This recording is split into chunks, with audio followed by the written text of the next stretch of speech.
안녕하십니까. 핵문핵설의 돌아온 핵통령 권준호입니다. 기후위기와 에너지 안보, 글로벌 기술 패권 경쟁과 공급망 재편, 이런 많은 문제들이 얽히고 설킨 이른바 복합 위기의 시대 속에서 세계는 지금 치열하게 또 끊임없이 그 지속 가능한 에너지 해법을 논의하고 있습니다. 재생에너지 확대와 더불어서 또 한때 외면받기도 했던 그 원자력이 다시 주목받기 시작한 이유도 바로 여기에 있다고 할 수 있는데요. 지난 2024년 저희는 총 4편에 걸친 핵문핵설 시리즈를 통해서 이 문제를 깊이 있게 다뤄봤습니다. 특별히 그 차세대 원자력이 무엇인지 그 개념부터 시작해서 이것이 기존의 대형 원전하고 어떻게 다른지, 또 그것이 우리에게 기후 위기의 시대에 대안이 될 수 있는지, 과연 그것이 합리적인 선택인지 많은 분들, 전문가들을 모시고 저희가 깊이 있게 다뤄봤습니다. 2025년 저희가 새롭게 돌아왔습니다. 아주 멋있게 좋은 곳에서 이렇게 다시 시작을 하게 됐는데요. 특별히 오늘은 일본이 새롭게 추진한다고 알려져 있는 그 GX2040 그린 트랜스포메이션, 녹색 전환이라고 우리말로 번역할 수 있겠는데요. 이 에너지 정책을 저희가 심층적으로 다뤄보려고 합니다. 후쿠시마 사고 이후에 일본이 탈원전 정책을 아주 강력하게 추진해 왔는데요. 최근에 원자력을 다시 하겠다라고 급격하게 유턴한 배경은 무엇인지, 그리고 그 선택이 일본 사회와 또 국제사회, 또 앞으로 우리나라에 시사하는 바는 무엇인지 저희가 많은 전문가들의 그 목소리를 통해서 여러분들에게 생생하게 전해드리려고 합니다. 새로운 마음으로 새롭게 시작하는 2025 핵문핵설 시리즈, 지금 바로 그 첫 번째 시간을 시작합니다.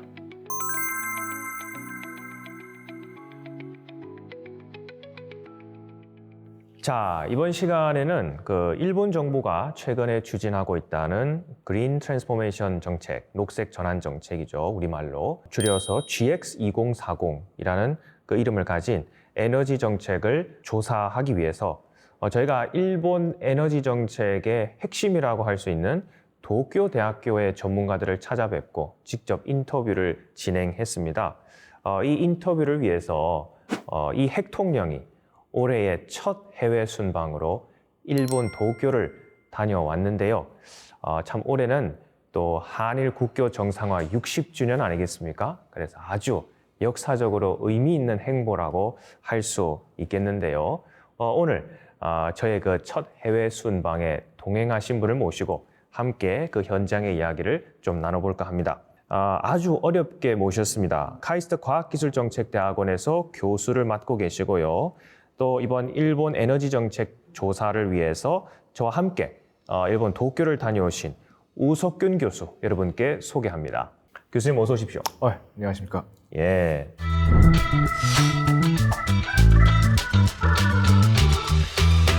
서울에서 이렇게 또 뵙고, 그전에는 동경에서 뵙고, 아주 뭐 한국과 일본을 왔다 갔다 좋습니다. 이렇게 또 자주 뵈니까. 예. 대전에서 보기가 더 어려운 것 같습니다. 그러게 말입니다. 오히려 대전에서 더 자주 뵈야 되는데 등잔 밑이 어둡다고. 네. 예.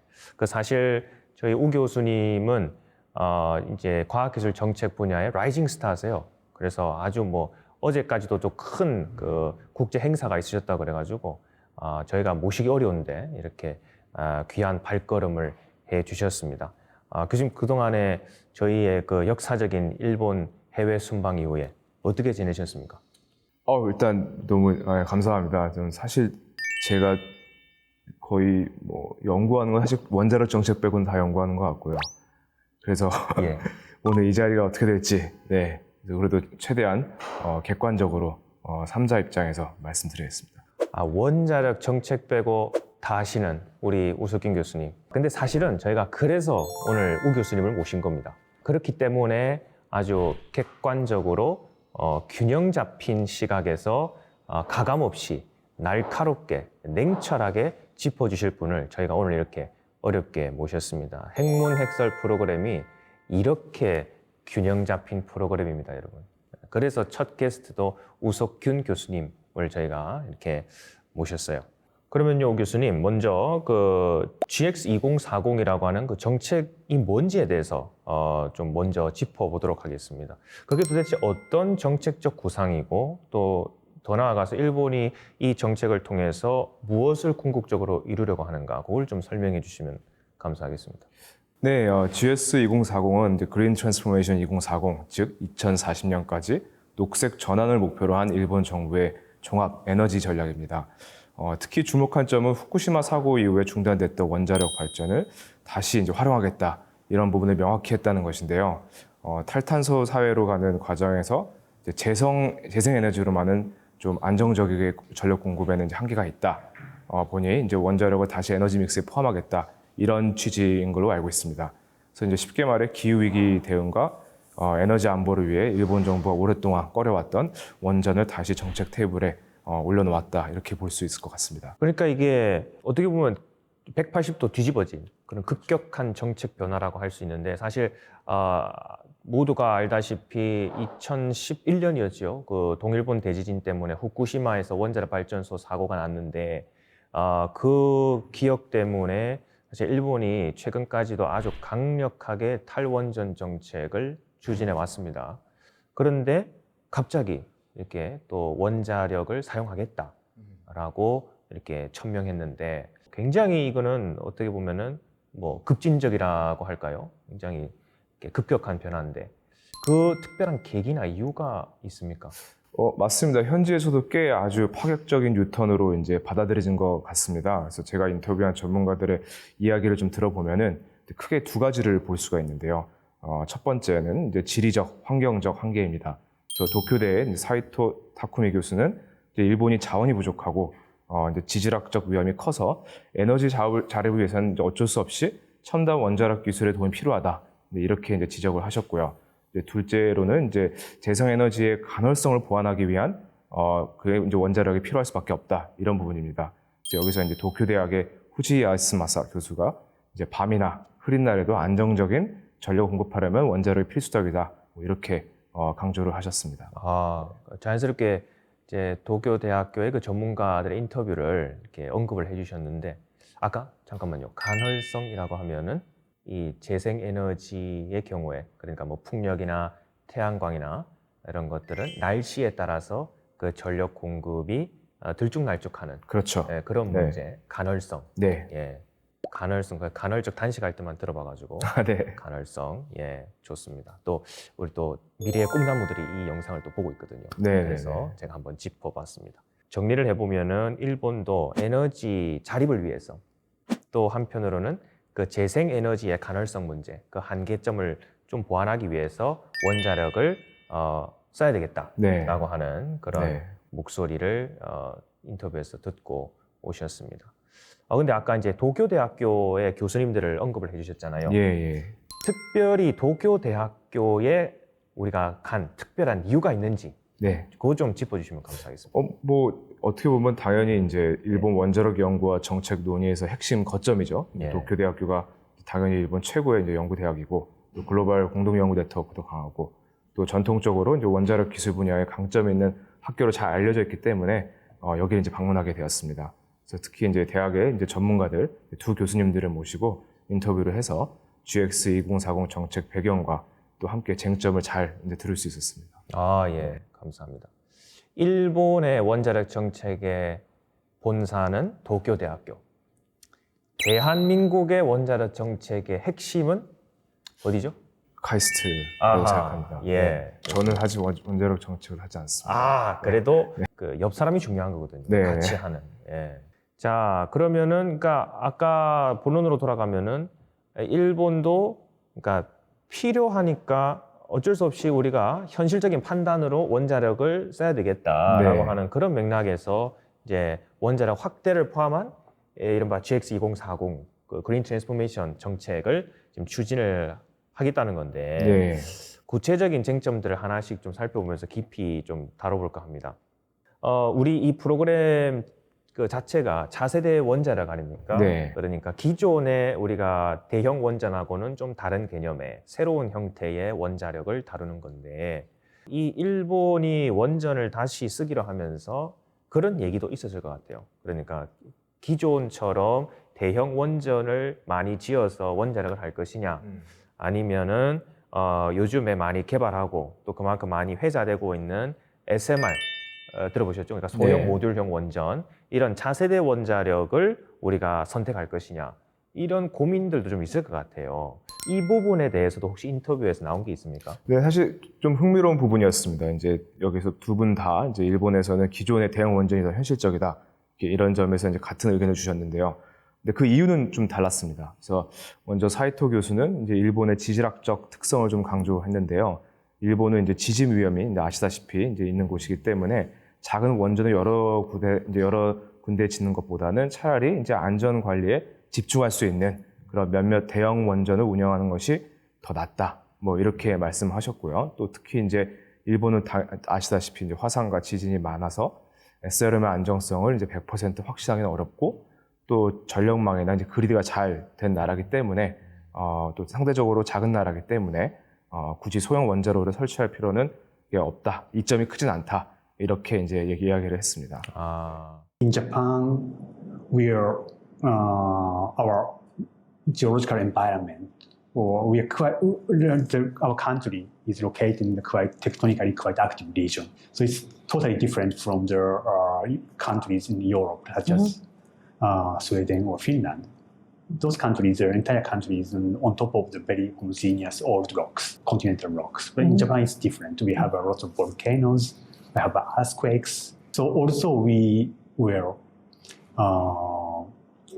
choose a site where we don't expect such the major effect of the volcanic activities or like active faults and so on. But we are not 100% sure about that. We cannot prove this. Well, for us, it's early to say. Okay. We are not so keen to jump into the SMR as a next nuclear energy source. Okay, because our country is not that big and we're integrated in the grid, electricity grid. So there is no huge point for us to install the relatively small nuclear power reactors. So still we are possibility or pursuing the installing new relatively large nuclear power plant instead of the small ones. 그러니까 그 집중적으로 안전을 관리하는 측면에서는 기존에 우리가 쓰고 있었던 대형 원전이 더 나을 수도 있다. 네. 그런 말씀인 것 같은데 아까 두 분 만나셨다 네, 했잖아요. 네. 또 다른 분도 혹시 또 관련해서 말씀하신 게 있습니까? 그 후지 교수 같은 경우는 이제 기술적 효율성 관점에서 이제 대형 원전을 이제 지지했는데요. 그 원자로는 이제 기본적으로 규모가 커야 좀 열 효율이 좋아지고 경제적이다 이런 논리입니다. 규모의 경제라고 그러죠. 뭐 그렇게 볼 수 있을 것 같습니다. 그래서 이제 좀 더 설명을 드리자면은 이제 동일한 총 출력이라도 100메가와트짜리 10개를 도는 것보다는 이제 1000메가와트짜리 하나를 돌리는 게 더 이제 효율적이다. 연력학 관점에서 봤을 때 뭐 그런 논리입니다. 그래서 어떻게 보면 고정 비용이 있기 때문에 많이 짓는 것보다는 같은 출력이면은 큰 거 하나 짓는 게 더 효율적이다. 이런 논리라고 이제 볼 수가 있습니다. 또 이제 또 다른 점도 또 이렇게 말씀을 하셨는데 대중이 원자력 기술의 변화를 쉽게 이해할 수 있는데 새로운 형태의 원전을 개발한다면은 사회적 수용성을 높이는 데 도움이 될 것이다. 즉 이제 기술 개발에 있어서 단순히 이제 기술적 효율성뿐만이 아니라 어떤 소통 부분도 이제 감안하고 그런 방향으로 이제 기술이 발전되지 않냐 이렇게 이제 또 언급을 하셨습니다. We consider the construction cost or cost per unit capacity. I think that the small modular reactors are not necessarily a best option. The nuclear reactor is technologies to utilize the thermodynamics. So if we would like to develop the efficient technology to utilize the thermodynamics, I think that the large scale plants have the advantage. Yeah. So then, I think maybe even in the long distant future, large scale nuclear reactors may be a best technology. A nuclear power plant is to utilize a new type of the technology rather than the conventional technology. Yeah, we developed a new technology, novel technology that may be more safer than the conventional one. Then maybe public people can easily understand or that understand the changes of the paradigm of the nuclear technologies. And then maybe we can promote the usage of the nuclear technology in the society. 그러니까 새로운 기술에 대한 사회적 수용성, 네. 그것도 우리가 놓쳐서는 안 된다. 네네. 상당히 균형 잡힌 시각이라고 할 수 있겠습니다. 네. 예, 역시 균형 잡힌 분을 모시니까 우리가 이런 균형 잡힌 이야기를 많이 들을 수 있는데, 그러니까 정리하자면은 안전 관리에 집중을 하기 위해서, 또 한편으로는 에너지 발전의 효율성을 극대화하기 위해서 네. 기존 대형 원전이 차세대 원자력과 비교했을 때 좀 더 그런 이점이 있을 수 있다. 네네. 예, 그런 의견을 듣고 오신 거군요. 예. 근데 또 한편으로는 또 새로운 형태의 원전을 개발함으로써 사회적인 기술 수용성을 높이는 것도 중요하다. 네네. 네. 사실 이제 두 교수님 두 분 다 SMR 같은 신기술 개발은 계속돼야 된다. 뭐 이렇게 이제 입을 모으셨는데 지금 당장 일본 현실에는 안 맞아도 이제 혁신적인 기술로서는 좀 더 안전하고 뭐 그런 관점에서 차세대 원자로 연구할 필요는 있다는 이제 얘기라고 이제 볼 수가 있습니다. 그래서 일본 상황에서는 지금 상황에서는 뭐 대형 원전 위주로 가지만 장기적으로 봤을 때 소형 원전 뭐 R&D도 놓치면 안 된다. 뭐 이렇게 정리할 수 있겠습니다. 예, 그러니까 그 현실성을 고려한 기술 정책, 또 동시에 장기적인 관점에서의 기술 혁신 전략, 네. 이 두 마리 토끼를 다 잡아야 된다. 그렇게 볼 네. 수 있을 것 같습니다. 그게 이제 일본이 원자력 기술에 대해서 가지고 있는, 혹은 원자력 정책에 대한 어떤 기조다, 이렇게 들립니다. 그러니까 두 마리 토끼를 다 잡겠다. 네. 오늘 우리 프로그램도 재미와 의미, 두 마리 토끼를 다 잡겠다. 예. 토끼가 아주 주관하겠습니다. 네. 자, 그러면 조금 더 이렇게 더 나아가서, 아까 이제 사회적 수용성 말씀을 예. 하셨는데, 저는 그 부분을 조금 더 다루고 싶습니다. 아무래도 네. 정책을 공부하시는 분이니까. 예. 그러니까 원전 정책은 또 특히나 그렇잖아요. 그러니까 네. 전 국민적인 동의, 네. 사회적 합의, 예. 이런 것들이 굉장히 중요한데, 네. 사실 일본은 그 후쿠시마 사고라는 아주 아픈 기억이 있지 않습니까? 예. 그렇기 때문에 또 일본 정부가 사회적 수용성에 대해서 더 민감해할 것 같아요. 예. 그 부분에 대해서 일본 정부가 어떤 노력을 하고 있는지 네. 좀 들려주실 수 있습니까? 네, 일본 정부도 확실히 이제 사회적 저항을 이제 줄이기 위해서 고민을 꽤 많이 하는 것 이제 같습니다. 그래서 예를 들어서 신규 원전 이제 후보지 지역에서 지원금을 제공하는 방안도 이제 검토 중인데, 뭐 일각에서는 이를 두고 이제 지역 주민을 이제 돈으로 매수하는 거 아니냐, 뭐 이런 이제 비판도 있는 것 같고요. 예. 그만큼 주민 수용성 확보가 좀 큰 숙제인 걸로서로 이제 보이고 있습니다. 항상 그렇지만 이런 건 참 조심스러운 문제인 것 같습니다. 어떻게 보면 또 이제 사람을 설득하는 것, 또 더 나아가서 이 의견을 일치시키는 문제니까 굉장히 조심스러우면서도 좀 섬세하게 접근을 해야 되는 문제 같은데, 근데 또 그런 생각도 듭니다. 그러니까 이제 대중의 여론이 과연 이 에너지 정책에서 얼마나 큰 비중을 차지하느냐, 네. 그런 생각도 좀 들거든요. 네. 특히나 일본에서는 좀 관료 집단이 정책 결정 과정에 굉장히 많은 영향을 미친다. 네. 그런 얘기를 제가 또 익히 들어왔는데, 네. 원전 정책에 있어서는 일본이 좀 어떤 상황인가요? 네, 사실 그렇죠. 한 나라의 이제 정책이 만들어지는 구조, 그리고 이제 그거를 이제 집행하고 기획하는 관료들이 이제 어떻게 이제 구조를 갖고 있는지 좀 중요하게 봐야겠죠. 그래서 이제 일본 같은 경우는 이제 우리랑 좀 비슷하게 그 엘리트 관료들이 정책을 설계하고 끌고 가는 그런 구조라고 볼 수가 있고요.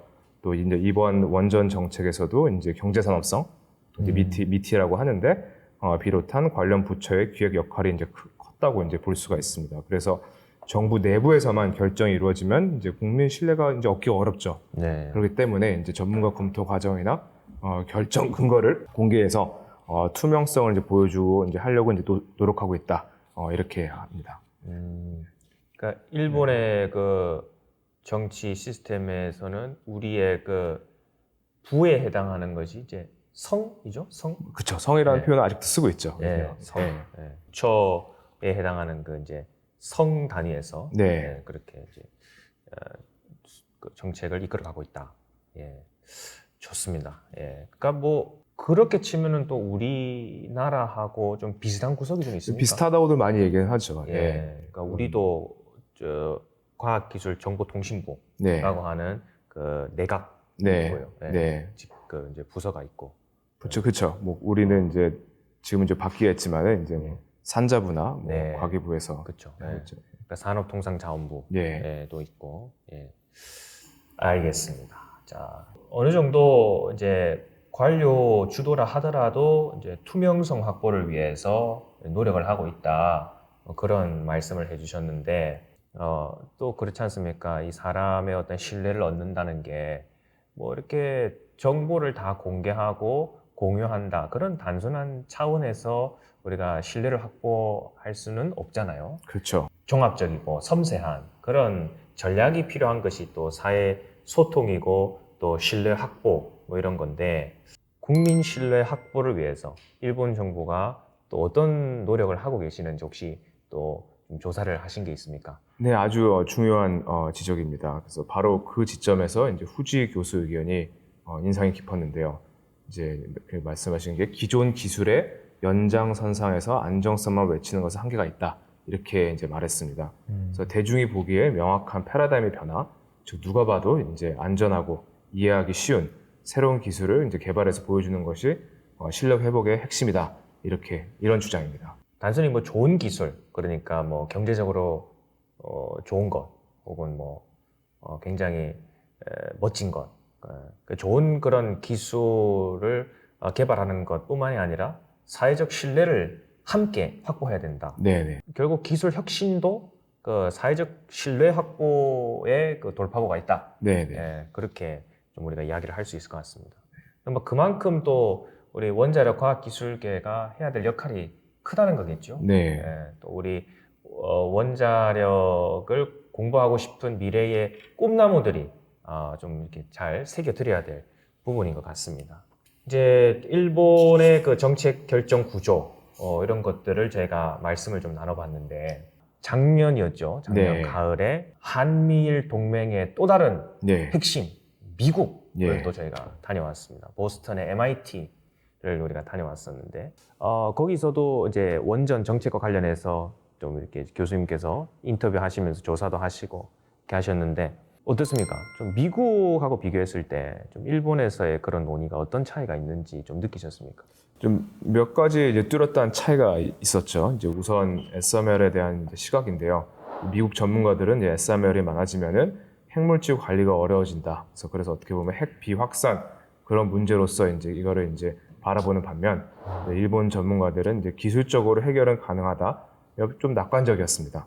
그래서 또 원전과 이제 재생에너지의 공존에 대해서도 이제 미국에서는 좀 비효율적이다 이라고 보는 시각이 이제 좀 있었지만 일본은 이제 에너지 저장 시스템 ESS라고 하죠.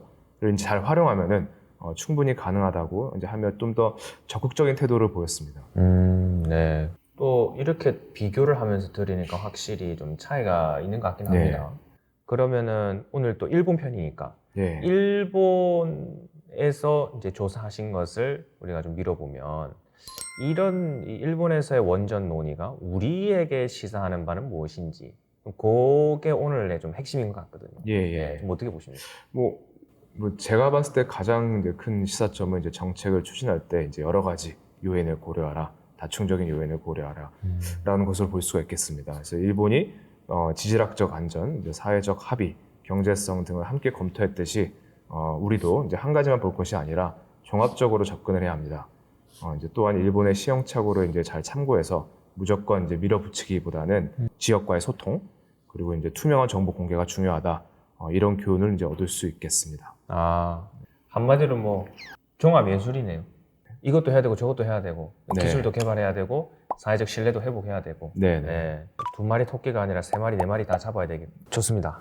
시간이 다 돼가지고 예. 저희가 이제 좀 마무리를 좀 해야 될 것 같습니다. 근데 오늘 이 영상을 좀 보시면서 그런 생각들을 좀 하실 것 같아요. 예. 결국에는 이제 원전을 활용하는, 원전을 써야 한다라고 하는 이야기들이 좀 나왔는데 이 너무 좀 이렇게 원전, 친원전 쪽으로 좀 치우친 거 아니냐, 좀 그런 우려를 하시는 분들도 있을 것 같아요. 네. 그래서 균형 잡힌 분의 모토로 오늘 나오셨으니까 오늘 그 이미지를 위해서 예. 예. 예, 마지막으로 좀 이렇게 해명의 기회를 제가 드리겠습니다. 아, 네. 중요하신 지적입니다. 예. 뭐 저희는 특정 뭐 입장을 이제 대변하는 것보다 이제 예. 그런 건 아니고요. 예. 오늘은 이제 일본 정책 변화를 이제 다루다 보니 찬성 쪽 입장을 이제 주로 이제 전해드렸지만 이것이 뭐 원전이 무조건 좋다 뭐 이런 주장은 아닙니다. 그래서 저희는 이제 현장의 다양한 목소리를 전달하는 것이 이제 목표이고 앞으로 원자력의 비판적인 전문가들도 이제 만나보다 이제 균형 잡힌 논의를 전해드릴 것으로 약속드립니다. 네, 뭐 아주 마무리까지 깔끔하게 잘 해주셨습니다.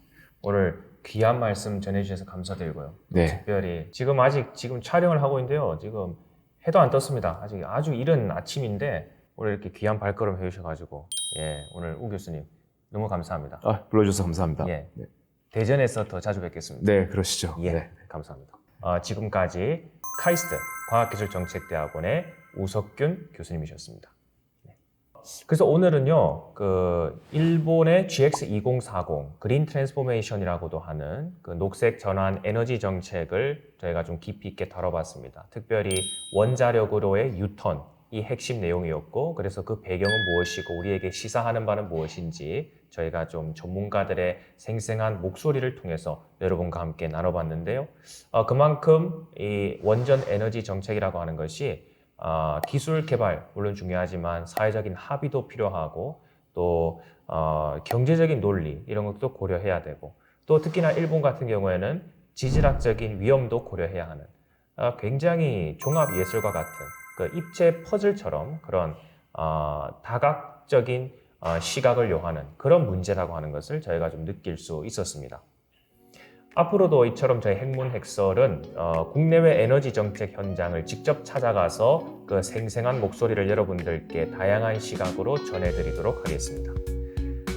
2025 핵문핵설 시리즈의 그 첫 번째 시간, 오늘은 이것으로 마무리하도록 하겠습니다. 함께 해주신 여러분 감사합니다.